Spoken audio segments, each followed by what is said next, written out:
Hi అండి. మన గార్డెన్‌లో మినీ గార్డెన్‌లో చూడండి ఏ విధంగా ఉందో కరివేపాకు. ఈ యొక్క కరివేపాకు అన్నీ కూడా మనం వేసింది కాదండి. దీని పక్కన పెద్ద మొక్క ఉందండి. సో, ఆ మొక్క నుంచి రాలి పడిన సీడ్స్ నుంచి వచ్చిన కరివేపాకు ప్లాంట్స్ అండి. సో, ఆల్మోస్ట్ మనము పోయినసారి ఒక 3 మంత్స్ బ్యాక్ కూడా మనము ఎవరైతే దొండ మొక్కలు తీసుకున్నారో వారికి మనము సాధ్యమైనంత వరకు కూడా చాలా మందికి కూడా మనము ఈ కరివేపాకు మొక్కలనేవి కూడా మనము చాలా మందికి ఫ్రీగా ఇచ్చామండి. సో, మీకు మీ గార్డెన్‌లో కూడా కరివేపాకు ఎండాకాలం కూడా ఈ విధంగా మీకు తలతలాడిపోవాలంటే ఏమీ లేదండి, చాలా సింపుల్‌గా మన గార్డెన్‌లో కరివేపాకు మంచిగా పెంచుకోవచ్చు అండి.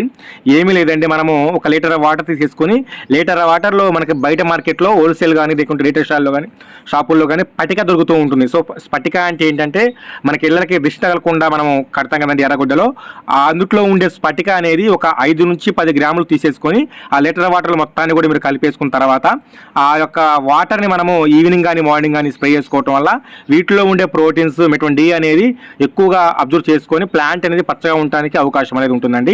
సో, ఈ యొక్క మంచి నాటు కరివేపాకు మొక్కలు మనం రానున్న మరికొన్ని రోజుల్లో రైన్ సీజన్ స్టార్ట్ అవ్వకముందే మనము ఈ మొక్కలన్నిటి కూడా కొంచెం మొక్క హైట్ పెరిగిన తర్వాత మనము మన సబ్స్క్రైబర్స్ ఎవరైతే ఉంటారో వారికి మనము ఫ్రీగా ఇదని చెప్పేసి అనుకుంటున్నామండి. సో, కాబట్టి మనం ఎప్పుడు కూడా మన ఛానల్ ఎంకరేజ్ చేస్తూ ఉండండి.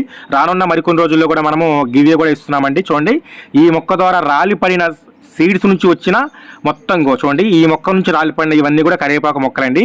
ఇవన్నీ కూడా రానున్న మరికొన్ని రోజుల్లో మనము మన సబ్స్క్రైబర్స్కి ఎవరైతే ఉంటారో వారికి మనము కొన్ని క్వశ్చన్స్ అడిగి ఇవన్నీ కూడా మనం డిస్ట్రిబ్యూట్ చేద్దామని చెప్పేసి అనుకుంటున్నామండి. సో, దీనితో పాటు రానున్న మరికొన్ని రోజులు కూడా లాంగ్ లెంత్ వీడియో పెట్టి మనము 50 రకాల సీడ్స్ కూడా మనం గివ్ చేద్దామని చెప్పేసి అనుకుంటున్నామండి. సో, కాబట్టి ప్రతి ఒక్కరు కూడా మన ఛానల్ని సబ్స్క్రైబ్ చేసుకోండి. అదేవిధంగా మనం ఎప్పుడు కూడా ఫాలో అవుతూ ఉండండి. సో, ఇలాంటి మంచి మంచి ఇన్ఫర్మేషన్ కావాలంటే మాత్రం ఖచ్చితంగా బెల్ ఐకాన్